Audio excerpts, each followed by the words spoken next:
El día de hoy empezamos con algunos conceptos básicos y el próximo sábado vamos a ir desarrollando cada uno de aquellos puntos. Muy bien, creo que las clases pasadas han hecho sobre síndrome psicótico, síndrome orgánico, y con este síndrome neurótico son tres de los grandes síndromes que nosotros trabajamos en psicopatología. Entonces, bueno, este término también tiene su historia.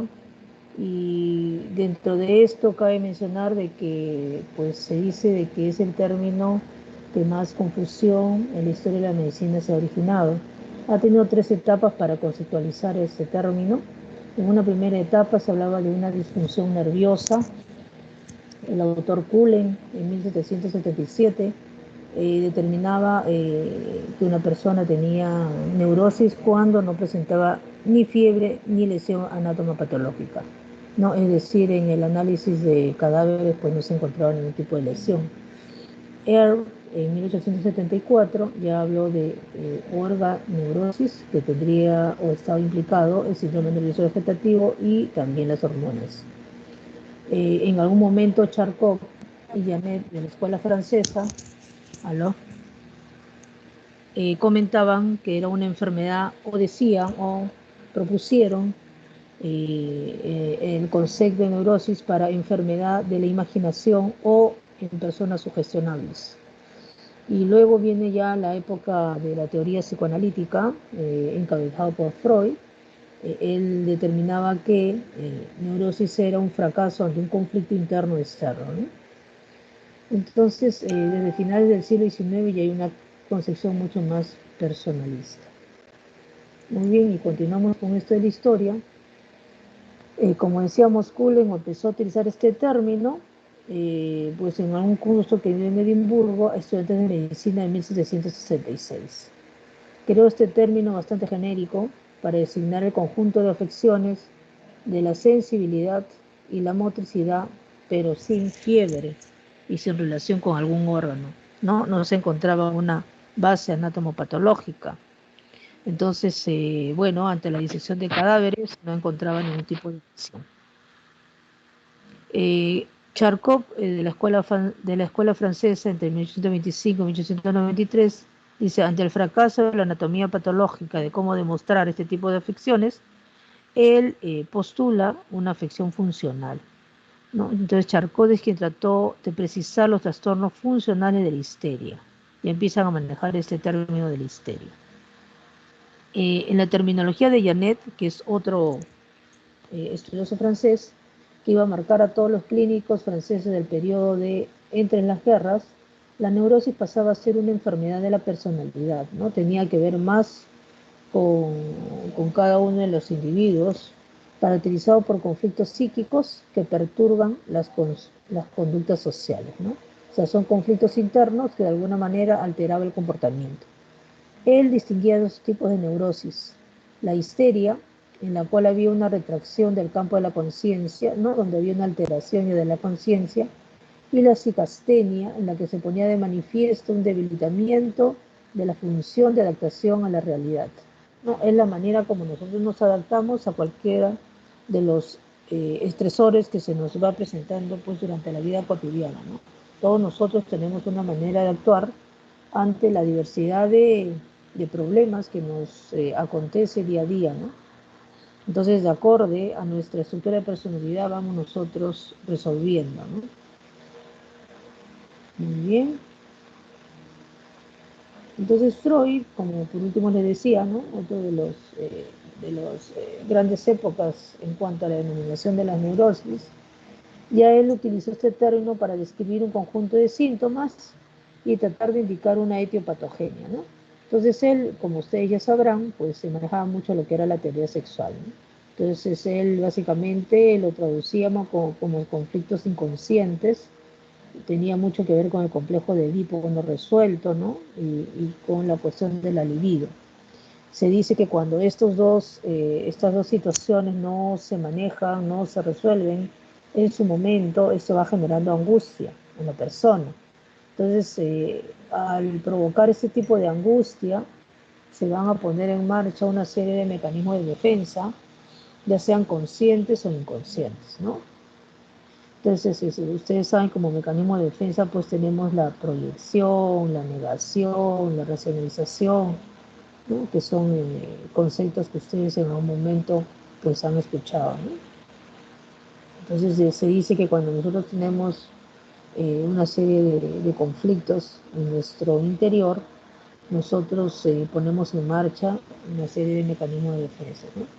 Entonces, de acuerdo a cómo vamos nosotros respondiendo con estos mecanismos de defensa, vamos resolviendo, o si no, ya nos va generando angustia, ¿no?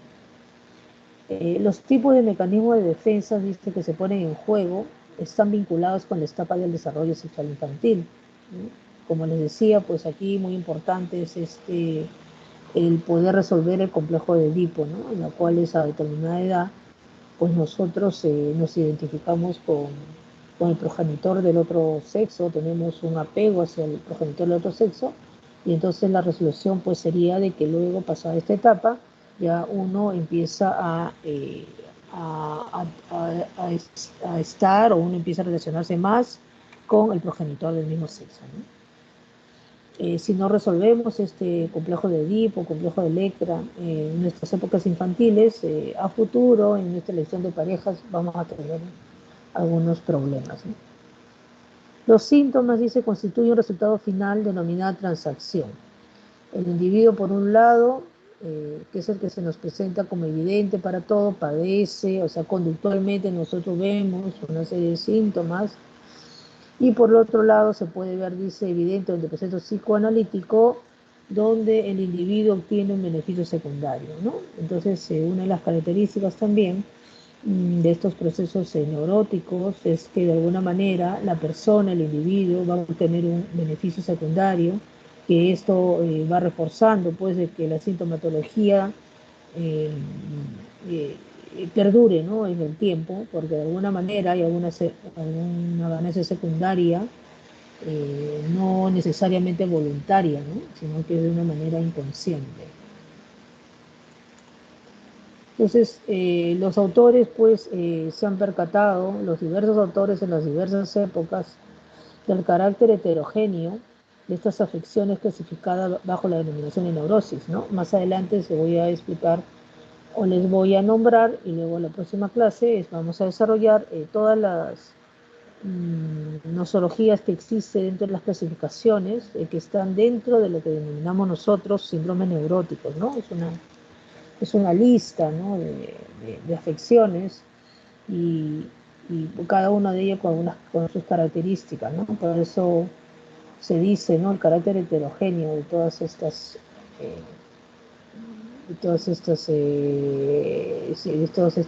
afecciones, de todas estas enfermedades que están clasificadas bajo esta terminología.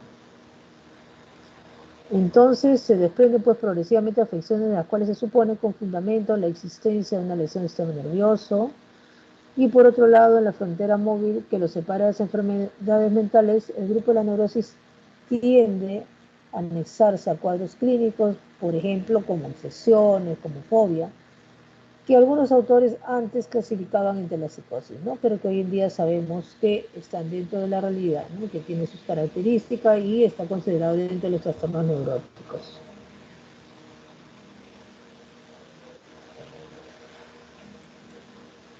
Entonces, en el siglo XX, nosotros ya lo definimos como dentro de sus características, el conflicto intrapsíquico, la personalidad, en la que también diferencia, ¿no? Las diferentes afecciones de estos cuadros neuróticos. Hay una visión, o se trata de dar una visión unitaria a las neurosis a pesar, ¿no? de las diferentes formas clínicas.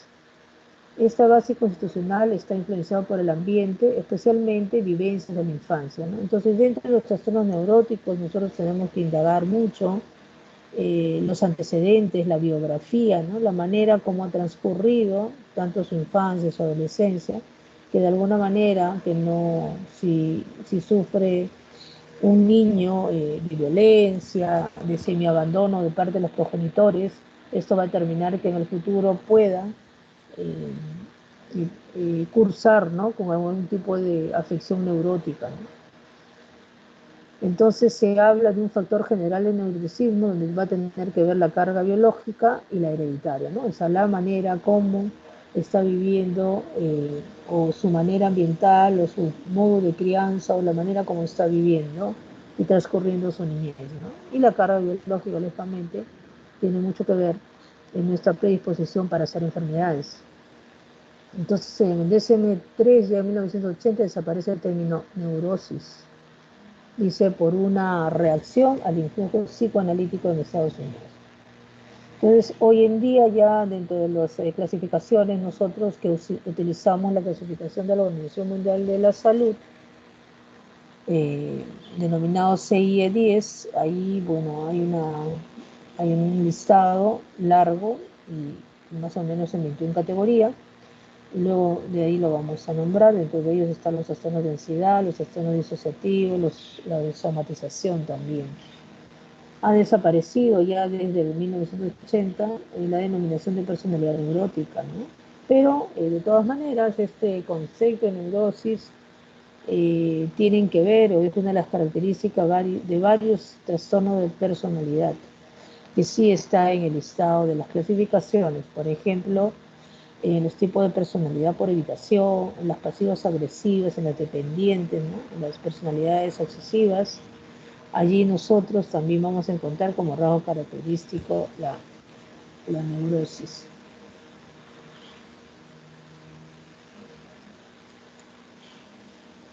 Bueno, entonces, en pro del concepto de neurosis hay tres grandes secciones actuales. En el diagnóstico clínico, ¿no?, que utilizamos nosotros los psiquiatras en la práctica.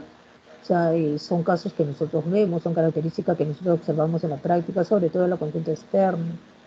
Hay una definición genérica de gravedad, media, leve, persistente, que es molesta para el paciente, bueno, y se dice que para el médico porque son de verdad también de difícil tratamiento, ¿no? Y pues hay una etiqueta peyorativa, ¿no? Es un neurótico, ¿no? A veces nosotros cuando conversamos en el argot del día a día, no decimos o ella es una neurótica, ¿no? Entonces hay una, pues de manera, ¿no?, muy amable, ¿no?, hablamos de este concepto, ¿no? Bueno, hay una baja validez conceptual, dice no cumple requisitos preconizados, ¿no?, para el DSM. Bueno, la DSM es básicamente pues la clasificación americana, donde en realidad no se trata de un listado de síntomas, sino básicamente se creó para uniformizar las investigaciones científicas, ¿no?, y podamos todos hablar un mismo idioma. Entonces, bueno, para ellos pues es un poquito difícil este concepto de neurosis, ¿no?, y consideran que tiene una baja validez conceptual. Y hay otra de las características de la neurosis, que es una elevada comorbilidad con el trastorno de personalidad, ¿no? Entonces, en el trastorno de personalidad, uno de los criterios quizás afines es esta descripción de neurosis o este acompañamiento de síntomas neuróticos, ¿no? Entonces, este investigador, él habla de que hay un núcleo de ansiedad y que de acuerdo a cómo esta se va incrementando de acuerdo a las circunstancias socioambientales, ya va generando los otros tipos o categorías de síntomas o síndromes, ¿no? Entonces, él habla de un núcleo de ansiedad y que luego esta puede asociarse o presentarse como comorbilidad con una distimia, ¿no?, que es una depresión leve, moderada, bueno, que puede transcurrir con nosotros crónicamente, ¿no?, y que por determinados momentos puede hacerse muy intensa y hablamos de depresión, ya sea mayor o depresión pues moderada, ¿no? Luego, si esta ansiedad se incrementa, ya estaremos hablando de la angustia y tenemos ya otros tipos de notología mucho más intensas que conforman ya las fobias. Bueno, eso es una hipótesis, ¿no?, de cómo él trata de describirnos el síndrome neurótico, ¿no? Entonces, es muy importante los acontecimientos vitales que van sucediendo en nuestra biografía, ¿no?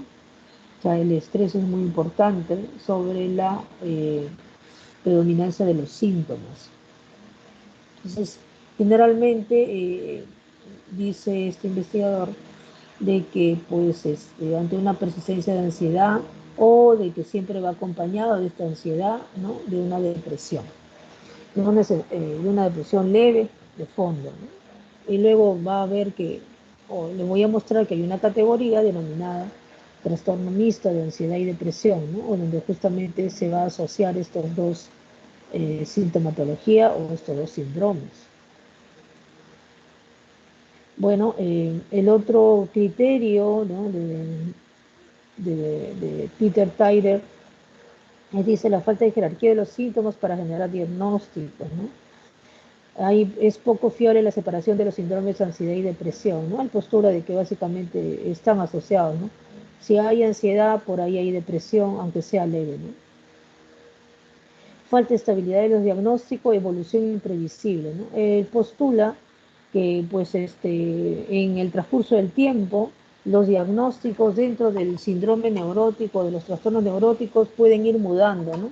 Pueden ir cambiando, ¿no?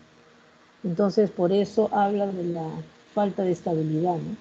O sea, puede de repente este paciente empezar, ¿no? Con un tipo de diagnóstico y al transcurso del tiempo o del año, de los 2 años o por circunstancias socioambientales va cambiando de diagnóstico, ¿no? Y esto sucede en estos cuadros neuróticos, ¿no? Estereodiagnósticos temporales, arbitrarios y artificiales, falta de especificidad de los tratamientos. Bueno, es cierto, dentro de lo que son los trastornos neuróticos, algunos postulan de que, bueno, siempre hay que usar psicoterapia, otros dicen con acompañamiento antidepresivo a veces, otro mejor no utilizar ansiolíticos, ya depende mucho entonces del manejo del especialista en estos casos de trastornos neuróticos. Bueno, en lo que estoy de acuerdo que hay que siempre asociar psicoterapia, ¿no? Porque tiene que ver mucho con nuestra forma de pensar o nuestro modo de ver la vida. Entonces, a veces nuestro modo de ver la vida nos hace sufrir, ¿no? Entonces, lo que nosotros tenemos que ver es y trabajar eso dentro de la psicoterapia. Y el otro criterio, pues, esto que está muy asociado con el trastorno de personalidad, ¿no? Comorbilidad, dice, con personalidades dependientes, pasivas y con las personalidades obsesivas, ¿no? Dentro de ellos vamos a encontrar bastante sintomatología neurótica dentro de estos trastornos de personalidad. Bueno, entonces finalmente, ¿qué denominamos neurosis, no? Entonces, neurosis es un conjunto de trastornos mentales en una base orgánica. No podemos demostrar una base orgánica. El paciente tiene un considerable poder de autoobservación, o sea, su enfermedad, como dice, es hacia adentro, en cambio hay otras enfermedades cuya sintomatología es hacia afuera, ¿no? Por ejemplo, un agresivo es hacia afuera, ¿no? Agrede a otras personas, lo vemos nosotros. En cambio, el neurótico generalmente está rumiando sus ideas, sus penas, ¿no? Más está mirándose internamente más que viendo lo que está sucediendo alrededor. Entonces, considerable poder de autoobservación y diría yo también de autosugestión y una sensación adecuada de la realidad, ¿no? Eso sabemos, el trastorno neurótico está dentro de la realidad. En ello lo más común es que no se confunda las experiencias patológicas subjetivas y sus fantasías con la realidad. Bueno, lo más importante es que está dentro de la realidad. Está caracterizado principalmente por ansiedad, ¿no? Ese es el síntoma, digamos, clave, la ansiedad. De todos los trastornos neuróticos, el síntoma común es la ansiedad. Y que se experimenta o expresa directamente en relación con diferentes mecanismos de defensa, se manifiesta como un síntoma o grupo de síntomas que perturban a la persona y a su entorno. No solamente afecta pues a quien lo sufre, sino también a la familia o a las personas que lo rodean. Son episodios de desequilibrio psicológico. Se presentan en personas que han alcanzado una función mental relativamente adecuada. La conducta puede ser afectada seriamente, aunque dice es común que se mantenga dentro de los límites sociales aceptables, pues la personalidad no llega a desorganizarse, como por ejemplo un psicótico, ¿no? Entonces, típicamente la conducta neurótica es repetitiva. Produce mala adaptación, y es insatisfactorio. Entonces, funcionalmente lo podemos definir como reacciones inadecuadas al estrés, ¿no? Entonces, son la manera como nosotros vamos reaccionando a las situaciones de la vida cotidiana. Otra definición de neurosis, porque va a depender pues de la característica del profesional o de las escuelas, ¿no? Para definir. Y, por ejemplo, otras escuelas dicen que son enfermedades menores de la organización de la personalidad, ¿no? Está ya, ellos lo relacionan mucho con la estructura de personalidad, cuyos síntomas simbolizan los conflictos inconscientes y las defensas contra la angustia. Implican tres elementos: categoría de enfermedad menor, predominio de trastornos subjetivos, ¿no? Que a veces es difícil para el observador, ¿no? Evaluarlo, porque básicamente es un sufrimiento interno, carácter artificial de las defensas simbólicas contra la angustia, ¿no? Entonces básicamente es una respuesta que tenemos cada uno de nosotros, nuestras herramientas contra la angustia. El término neurótico es utilizado para expresar síntomas de ansiedad y o depresión, pero no del tipo melancólico. Ya creo que pues todas las clases pasadas han revisado ustedes el síndrome melancólico. Entonces, en este caso, si hay una depresión asociada, pues es una depresión leve, ¿no? Afrontamiento ineficaz de problemas de la vida cotidiana, ¿no? O sea, de repente ustedes han escuchado, ¿no? Caramba, esta persona es conflictiva, ¿no? Siempre está, digamos, en problemas, ¿no? Entonces, ¿eso es por qué? Porque tiene un afrontamiento ineficaz de problemas de la vida cotidiana, ¿no? Y perturbación subyacente a la personalidad. Y este afrontamiento está relacionado con su estructura de personalidad, ¿no? Una personalidad inmadura, pues lógicamente pues, va a resolver mal las cosas que le va aconteciendo. Esto le va a generar angustia y esta angustia se va a expresar en síntomas. Entonces, la neurosis y la psicosis corresponden a un determinado número y grado de perturbaciones funcionales que tienen en particular tomar una función parcial de la vida psíquica. Entonces, pues tanto la neurosis como la psicosis, ¿qué nos afecta dentro de nuestras funciones mentales, dentro de nuestra vida mental? Pues va a afectar la iniciativa, la voluntad, la regulación de la actividad, la sensibilidad, las funciones sensoriales, el pensamiento. Bueno, en realidad va a afectar toda nuestra vida psíquica, pero de una manera sin llegar a desorganizarnos, ¿no? La conciencia moral y el comportamiento. Entonces, estas alteraciones pueden ser muy ligeras, de tal forma que el enfermo tenga conciencia de ellas, se afecta, se queje, pero sí que sean bastante marcadas para repercutir notablemente, ¿no? En el comportamiento social, ¿no? Entonces, hablamos de un trastorno neurótico cuando, si bien es cierto, es una alteración de que provoca malestar en la persona, pero no al punto de quitarle la funcionalidad, ¿no? Social. A eso se refiere. Hay una conservación del juicio de la realidad, ¿no? El sujeto neurótico, a diferencia del psicótico, mantiene sus vínculos con el mundo externo y el juicio crítico de sus actos. Y hay pues una presencia de sentimientos de angustia y culpa y trastornos somáticos, ¿no? Empiezan a somatizar por esta angustia y culpa y por estos conflictos no resueltos, pero todo dentro de la realidad. Perturbaciones mucho más acusadas que perturben de manera marcada el comportamiento social y en lugar de ser subjetiva, o sea, que esté solamente dentro del sujeto, se vuelvan objetivas, que ya se observan en conductas, por ejemplo, como caminar desnudo, vivir en basurales, etc., lo cual lo saca de la realidad social en la que vive. Ya en este caso estaríamos hablando de psicosis, ¿no? Entonces, la neurosis tiene ciertas alteraciones, cierta sintomatología, que son pues mucho más leves, no afectando el comportamiento social. En cambio, psicótico, estas mismas funciones mentales la perturban ya de manera mucho más marcada, que ya logran pues alterar su comportamiento social, saliendo de la realidad. ¿no? Entonces estas son las diferencias entre la neurosis y psicosis. Entonces se han entendido generalmente como contrapuestos a la psicosis. En la neurosis, ¿qué tenemos? Está intacto el contacto con la realidad, no hay violación de las normas sociales, los síntomas los reconoce el paciente pero no los acepta. La ansiedad es el elemento clave, el síntoma fundamental, y según Eisen, la neurosis y la psicosis son dimensiones independientes. Y según Freud, sin embargo, es una única dimensión en relación al funcionamiento del yo y que hay un mayor grado de regresión en la psicosis. Es como que si fuera, pues, ¿cómo se dice?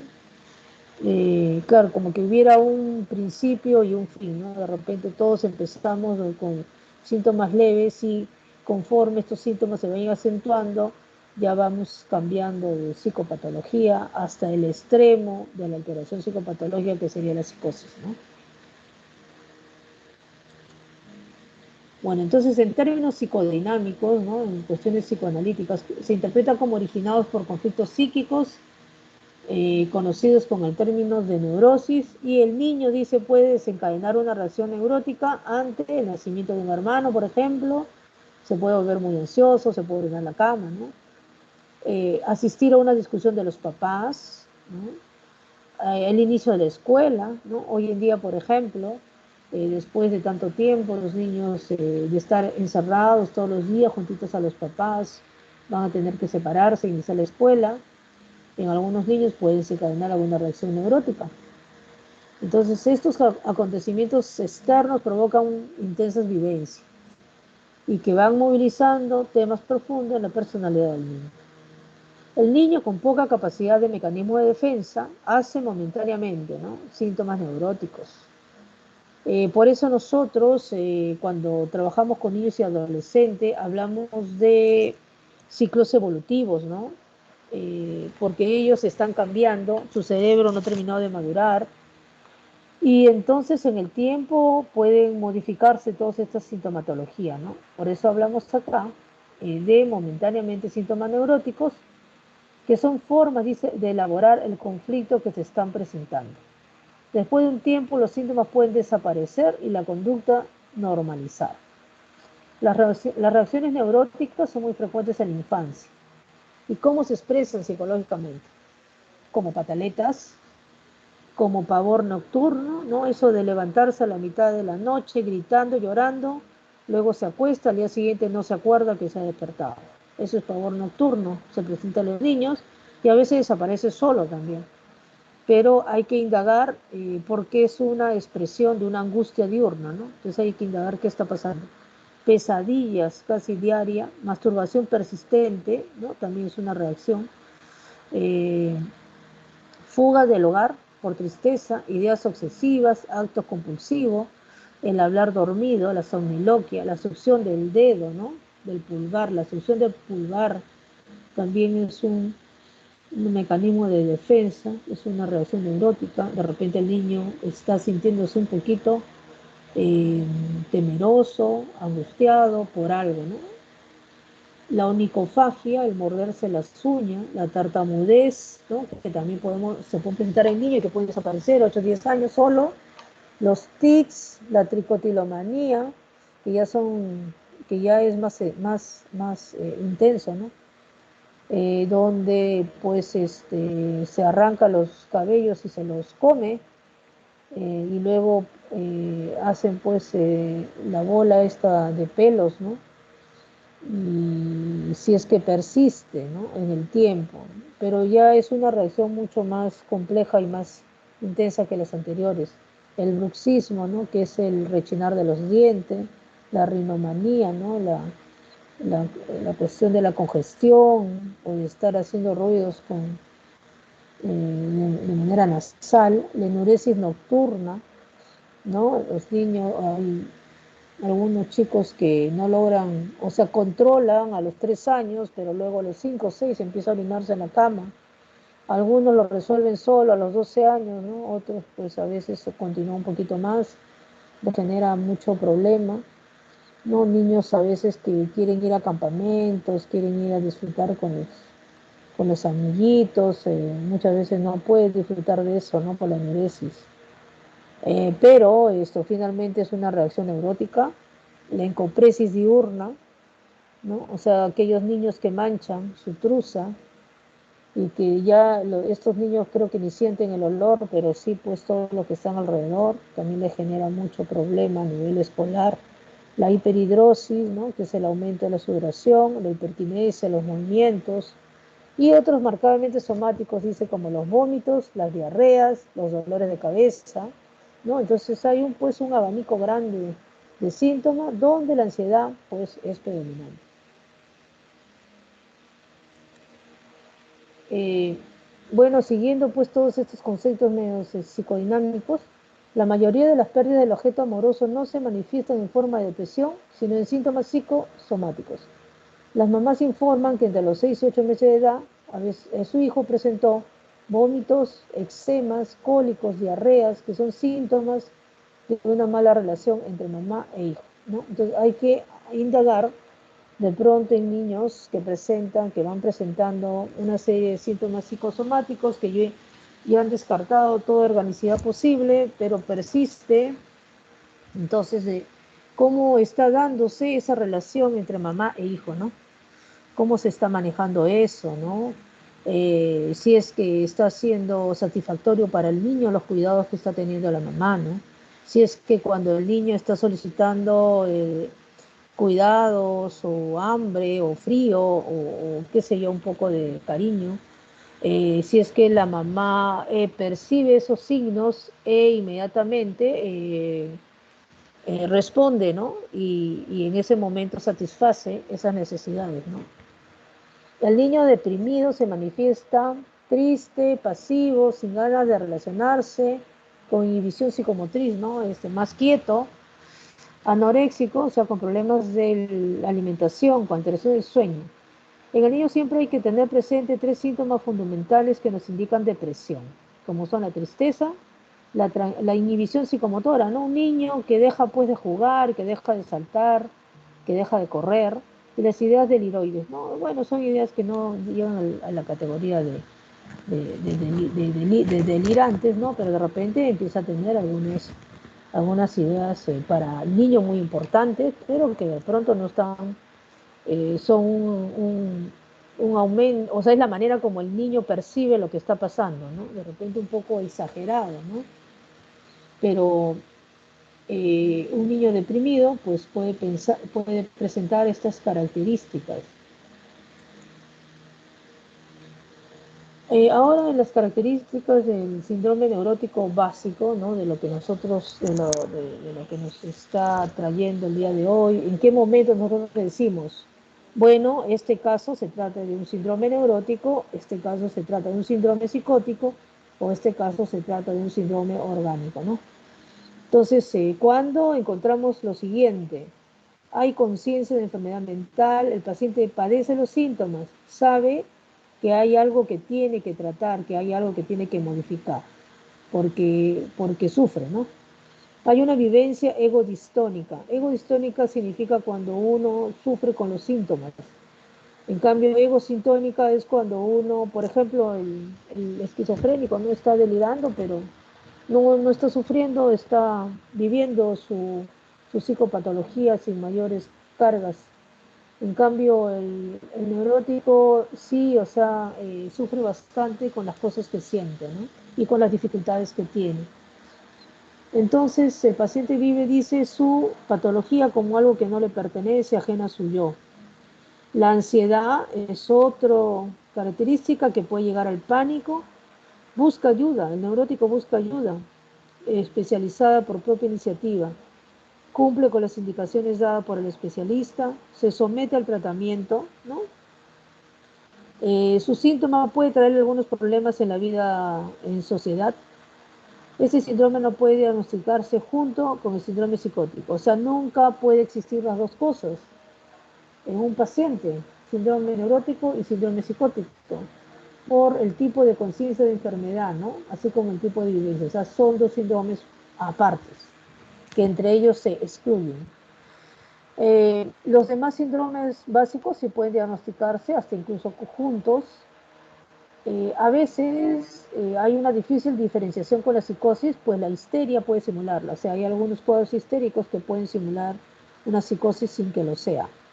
No hay una base orgánica, ¿no? Anátomo-patológica. La realidad no se halla alterada. La introspección es considerable, o sea, el paciente se mira con una lupa a su medio interno, ¿no? Anda rumiando sus penas, como dicen. No confunde sus experiencias subjetivas mórbidas con la realidad y no confunde sus fantasías con la realidad. Esas son las características de un síndrome neurótico. ¿Cómo se expresa el síndrome neurótico? Como pura ansiedad o como también hay una expresividad ansiosa disfrazada como depresión, como fobia, como hipocondría, despersonalización, desrealización, espectro histérico, tanto el síndrome conversivo disociativo y el espectro obsesivo compulsivo. Bueno, ya, toda esta terminología lo voy a desarrollar en la próxima clase.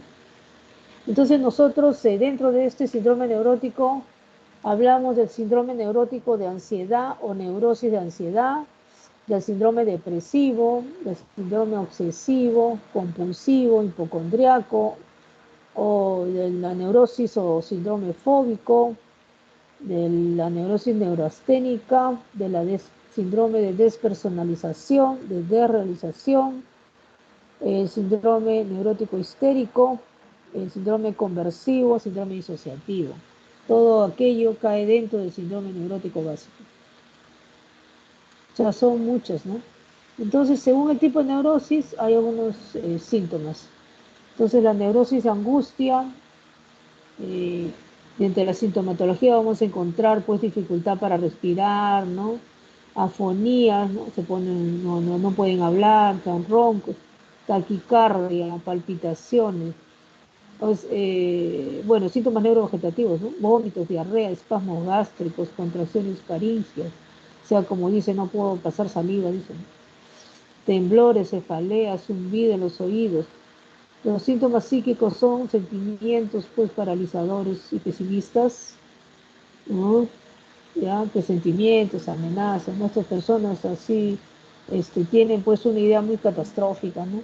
Del futuro sobre todo. La neurosis fóbica, los síntomas aparecen cuando el sujeto se pone en contacto con el objeto de la fobia, ¿no? Por ejemplo, aquellos que tienen fobia a por ejemplo, al perro, ¿no? Ve un perro, no sé, pues en la esquina, entonces inmediatamente se llena de temor, de angustia, inquieto, ¿no? Incluso puede llegar a tener hasta temblores, ¿no? Movimientos desordenados hasta desmayarse. La neurosis histérica puede ser de tipo conversivo, ahí presenta una serie de síntomas, incluso como parálisis, como ceguera, como temblores, ¿no? Y de tipo disociativo, trastorno de la conciencia, ¿no? Y impulso destructivo. O sea, el disociativo dice, bueno, no me acuerdo, ¿no? Ha pasado tales cosas y en ese momento se disoció, hubo un trastorno de la conciencia se estrechó, ahí hizo una serie de actos, pero pasado ese momento luego no recuerda lo que ha sucedido. Se llama de tipo disociativo. No es que esté fingiendo, bueno, también hay los simuladores, ¿no? Pero en el caso de una histeria disociativa no es una simulación. O sea, efectivamente hay momentos donde se le estrecha la conciencia y deja de percibir algunos sucesos o algunas conductas que están aconteciendo. La neurosis obsesiva, que ya las ideas obsesivas lo hemos visto, ¿no? Son pensamientos pues recurrentes, reiterativos, que causan mucha angustia, ¿no? Y que calman con el acto compulsivo, ¿no? Hay ritos de pensamientos mágicos, alteraciones psicomotoras y agotamiento. La neurosis depresiva, ya conocen ustedes lo que es la depresión, que luego lo voy a trabajar en extenso en la próxima clase. La neurosis neurasténica, hay una dice fatiga, ¿no? Son personas que dicen que se sienten pues cansados, agotados, pero básicamente mentalmente, ¿no? Se acompaña estos síntomas con depresión y sentimientos, dice, de minusvalía, de autodesprecio, ¿no? O sea, no es que esté anémica esta persona, ¿no? Sino que como una fatiga emocional, ¿no? Neurosis de despersonalización, alteración de las funciones integradoras de la conciencia, ¿no? De la identidad, de la memoria y la percepción, del entorno. Puede ser repentina, o sea, la persona como que se desconoce, ¿no? Como siente que no es ella en ese momento, ¿no? Pero luego retorna a la normalidad. Bueno, entonces la neurosis de la ansiedad tiene, dice, un largo pasado estas clasificaciones, pero una corta historia. El concepto actual de ansiedad como trastorno no existía hace unos años. Antes solamente era considerado como síntoma, ¿no? Hoy en día ya existe dentro de la clasificación como trastorno de ansiedad. El término de ansiedad no aparece hasta la séptima revisión de la Clasificación Internacional de Enfermedades de la Organización Mundial de la Salud en el año 1955, perdón.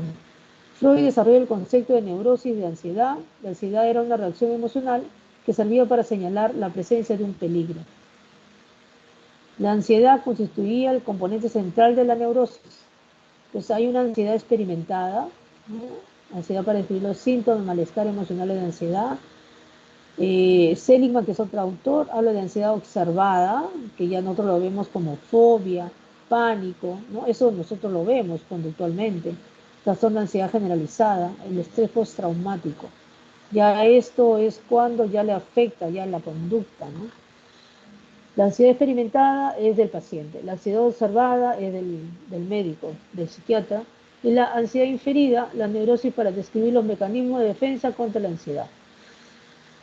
Oh, muy bien. Entonces, en la actualidad apenas se usa, dice el término neurosis, más bien ahorita hablamos de síndrome neurótico, más que todo porque se considera un término peyorativo. Aunque hay algunos autores que lo utilizan por su utilidad descriptiva y predictiva de la psicopatología de la ansiedad. Y ya los autores más modernos hablan del síndrome neurótico, ¿no? Consiste, dice, más en un trastorno de la personalidad subyacente, o sea, ellos ya lo asocian también a un trastorno de la personalidad. Y en cambio la escuela, pues, ¿no? Psicoanalítica, ¿no? Hasta época bastante reciente, los trastornos de ansiedad han estado dominados por el concepto de neurosis. Se sigue asumiendo que la neurosis son fundamentalmente defensas contra la ansiedad, contra la angustia, ¿no? Y esto, bueno, es el criterio de clasificación hoy en día que nosotros es vigente, que utilizamos dentro de nuestra práctica clínica. Y como verán, acá hay una lista larga, ¿no? de enfermedades. Entonces tenemos la ansiedad, dentro de eso tenemos la ansiedad fóbica, dentro de los trastornos de ansiedad está el trastorno mixto de ansiedad y depresión, que también lo voy a desarrollar, el trastorno obsesivo compulsivo, las reacciones al estrés y trastorno de adaptación. Estos ya son más histéricos, ¿no? Los disociativos conversivos, ¿no? Dentro de ellos tenemos la amnesia disociativa, la fuga, ¿no? Cuando la fuga disociativa, ¿no? Que incluso pueden caminar, dice, grandes distancias, aunque parece más un término, pues, cinematográfico, ¿no? Eso que aparecen en otro estado, con otra identidad y toda la cosa. Aunque en la clínica parece ser que en realidad, si bien es cierto, puede caminar sin recordar, se dice que en la práctica en realidad no es que puedan avanzar muchas largas distancias, ¿no? Pero bueno, está dentro de la clínica, el estupor disociativo, bueno, estupor, síndrome de estuporoso también hemos visto, ¿no? Las veces pasadas, las convulsiones disociativas, ¿no? Eso sí es lo que vemos más en la clínica, ¿no? Las pseudoconvulsiones, que le dicen los neurólogos, ¿no? Las anestesias disociativas, ¿no? Cuando se adormece determinada parte del cuerpo, y las somatizaciones y la neurastenia. Dentro de los otros trastornos neuróticos también está la despersonalización y la desrealización, ¿no? Cuando no reconoce el lugar donde está, ¿no? Siente que ese lugar no es conveniente. Bueno, muy bien, entonces esto es lo de la primera parte de varias partes que voy a trabajar lo que es el síndrome neurótico. Muy bien, entonces en la próxima semana continuaremos. Gracias. Buenos días, doctora. Gracias. Doctora, buenos días. Gracias. Entonces, vamos a pasar a las 9, porque es 9:05. Vamos a pasar a la práctica. Por favor, los alumnos de la doctora Kanashiro se quedan con nosotros. Por esta vez van a observar cómo nosotros desarrollamos las prácticas los días sábados, ¿sí? Bueno, entonces a las 9:05 tomaré lista. Para que tengan un descanso de 15 minutos, se puedan organizar los grupos del 1 al 8, por favor, ¿sí? Doctora, gracias. Ya, buenos Hasta la días, próxima doctora. semana. Buenos días. Hasta la próxima.